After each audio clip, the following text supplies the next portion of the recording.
Hi, എൻ്റെ പേര് Tony. എൻ്റെ സ്ഥാപനത്തിൻ്റെ പേര് നോവൽട്ടൺ ഡിസൈനേഴ്സ്. അങ്കമാലി ബേസ് ചെയ്തിട്ടുള്ള സ്ഥാപനമാണ്. ഇത് ടോട്ടൽ ഒരു 14 സെൻറ്റ് പ്ലോട്ടാണ്. ഇതിലിപ്പോൾ 2400 സ്ക്വയർ ഫീറ്റിൽ 3 ബെഡ്റൂമോട് കൂടിയിട്ടുള്ള ഒരു പ്രൊജക്റ്റാണ് ഇത്. 3 bedroom, living, family living, dining, kitchen, work area എല്ലാം കൂടി ചേർത്തിട്ട് ഏകദേശം 2400 സ്ക്വയർ ഫീറ്റ്.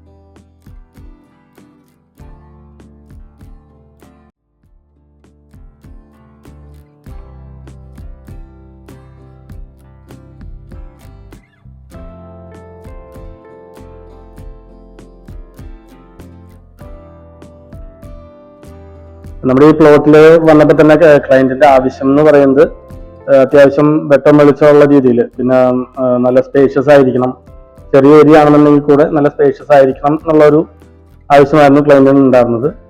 പിന്നെ ക്ലയന്റിന് വ്യക്തമായിട്ടൊരു ധാരണ ഉണ്ടായിരുന്നു എന്താണ് ഇവിടെ വേണ്ടതെന്നുള്ളത്. അപ്പോൾ അവരുടെ റിക്വയർമെന്റ്സിനെ ഒന്ന് പോളിഷ് ചെയ്ത് മേക്ക് ചെയ്ത് കൊടുക്കുക എന്നുള്ളതായിരുന്നു ഞങ്ങളുടെ ഡ്യൂട്ടി.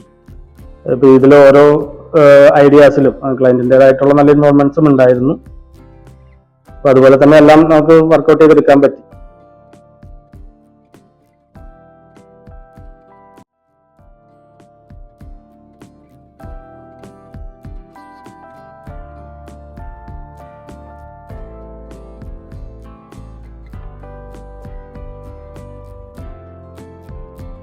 ഇപ്പോൾ ക്ലയന്റ് ആയിട്ടുള്ള ഡിസ്കഷന് ശേഷം നമ്മളിവിടെ ഇപ്പോൾ ഉപയോഗിച്ചിരിക്കുന്ന ഫ്ലോറിംഗിൽ തന്നെ ഡിഫറെന്റ് ടൈപ്സ് ഓഫ് ടൈൽസ് ഉണ്ട്.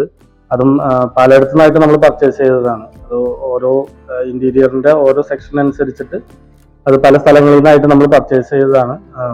പിന്നെ ഇതിലത്തെ ഓരോ സംഭവങ്ങളും, അതായത് ഇന്റീരിയറിന്റെ കബോർഡ് വർക്ക്സിലാണെങ്കിലും കെയിന്റെ വർക്ക്സ് ആണെങ്കിലും എല്ലാം ക്ലയന്റിന്റെ സ്പെഷ്യൽ റിക്വയർമെന്റ്സിൽ നമ്മൾ അതിനനുസരിച്ച് മേക്ക് ചെയ്ത് കൊടുത്തേക്കുന്ന സംഭവങ്ങളാണ്.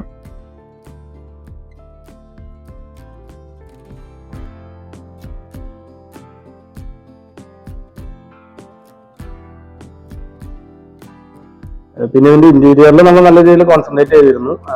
ലാൻഡ്സ്കേപ്പ് പക്ഷെ നമുക്ക് മിനിമൽ ആയിട്ടുള്ള രീതിയിലാണ് ചെയ്തേക്കുന്നത്.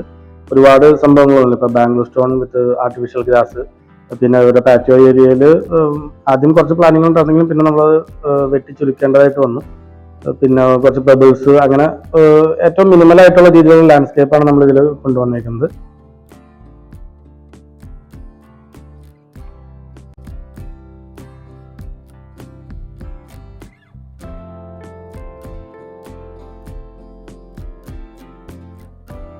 ഇപ്പൊ നമ്മൾ ഇന്റീരിയറിനെ കുറിച്ച് കൂടുതൽ സംസാരിച്ചു കഴിഞ്ഞപ്പോൾ ക്ലയന്റിന് കെയിന്റെ വർക്കുകൾ കുറച്ച് കൂടുതൽ വേണം. അതേപോലെ തന്നെ നമ്മുടെ ട്രഡീഷണൽ ഫീൽഡിലുള്ള ഈ കടച്ചിൽ പോലത്തെ ചെറിയ ചെറിയ അങ്ങനത്തെ എലമെന്റുകൾ വേണം എന്നുള്ളതൊക്കെ ക്ലയന്റിന്റെ ഒരു പ്രത്യേക ആവശ്യമായിരുന്നു. അപ്പൊ ആള് തന്നെ അതിനുള്ള റെഫറൻസ് കാര്യങ്ങൾ കുറെയൊക്കെ നമുക്ക് കാണിച്ചു. അതിനനുസരിച്ചിട്ട് നമ്മളുടെ ഇവിടുത്തെ പ്ലാനിനനുസരിച്ചുള്ള രീതിയിൽ നമുക്കത് മേക്ക് ചെയ്തെടുക്കുക എന്നുള്ളതാണ് ടാസ്ക് ഉണ്ടായിരുന്നുള്ളൂ. അങ്ങനെ ചിന്തിക്കുമ്പോൾ നമുക്ക് കുറച്ചുകൂടി ഈസി ആയിരുന്നു കാര്യങ്ങൾ.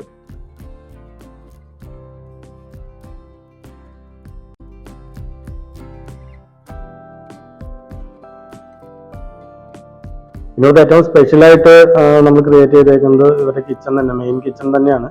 അതിലിപ്പോൾ നമ്മൾ WPC ബോർഡുകൾ ഉപയോഗിച്ചിട്ടാണ് ചെയ്തേക്കുന്നത്. അതിൽ ഗ്ലാസ് വർക്ക് വെച്ചിട്ടുള്ള രീതിയിൽ അല്പം കോസ്റ്റ്ലി ആണെങ്കിൽ കൂടെ നല്ല ഭംഗിയായിട്ട് ഫിനിഷ് ചെയ്യാൻ പറ്റി. ക്ലയന്റിന്റെ ഏറ്റവും പ്രധാന റിക്വയർമെന്റുകൾ ഒന്നായിരുന്നു. ഇന്റീരിയറിൽ വന്നപ്പോൾ ഉള്ള ഏറ്റവും പ്രധാന റിക്വയർമെന്റ് ഒന്നായിരുന്നു ആ ഒരു കിച്ചൺ എന്നുള്ളത്. ടൈൽസ് ആണെങ്കിലും അതേപോലെ കിച്ചന്റെ കബോർഡ്സിലൊക്കെയുള്ള ഫിനിഷസ് ആണെങ്കിലും ഒരു ബ്ലാക്ക് ആൻഡ് വൈറ്റ് തീമാണ് മെയിനായിട്ട് നമ്മൾ യൂസ് ചെയ്തേക്കുന്നത്.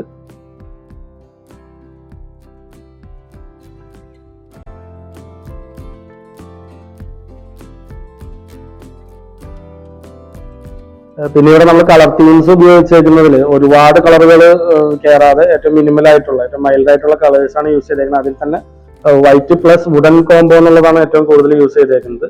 ക്ലയന്റിന്റെ ആവശ്യം അത് തന്നെയായിരുന്നു. വേറെ ഒരുപാട് കളറുകൾ കുത്തിക്കയറ്റണ്ടെന്നുള്ളതായിരുന്നു. പ്ലാനിങ് മുതൽ എൻഡിങ് വരെ ക്ലയന്റ് നമ്മുടെ കൂടെ കട്ടയ്ക്ക് നിന്നിട്ടുള്ള ഒരു ക്ലയന്റ് ആയിരുന്നു. അതിന്റെ ഒരു സന്തോഷം ഞങ്ങൾക്കുണ്ട്. നമുക്ക് എല്ലാ ഫ്രീഡം തരുന്നതോടൊപ്പം തന്നെ ആള് നമ്മുടെ കൂടെ നിന്നിട്ട് എല്ലാ കാര്യങ്ങളിലും ഇൻവോൾവഡ് ആയിരുന്നു. ഡിസൈനിങ് സെക്ഷനിലാണെങ്കിലും എല്ലാത്തിനും ഇൻവോൾവഡ് ആയിരുന്നു. അപ്പൊ നമുക്ക് കാര്യങ്ങളെല്ലാം കുറച്ചുകൂടി ഈസി ആയിട്ട് മുന്നോട്ട് കൊണ്ടുപോകാൻ പറ്റി.